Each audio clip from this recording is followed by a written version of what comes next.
Assalamualaikum warahmatullahi wabarakatuh. Halo teman-teman, apa kabarnya kalian? Semoga semuanya dalam keadaan sehat. Di konten kali ini saya ingin berbagi buat kalian. Saya membuat jepit PCB elektro, bisa dibuat servis lampu. Alat ini saya buat dari bahan yang nggak berguna, teman-teman. Ini saya kayu bekas saya kumpulkan, kemudian kawat, kemudian baut. Oke teman-teman, jangan kemana-mana, simak terus video ini agar tidak gagal paham.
Oke teman-teman, terima kasih sudah menyimak video saya dari awal sampai akhir.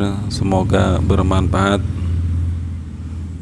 Kalau kalian suka dengan video ini, silahkan subscribe dan like. Jangan berhenti berkreativitas karena ilmu tidak terbatas. Assalamualaikum warahmatullahi wabarakatuh.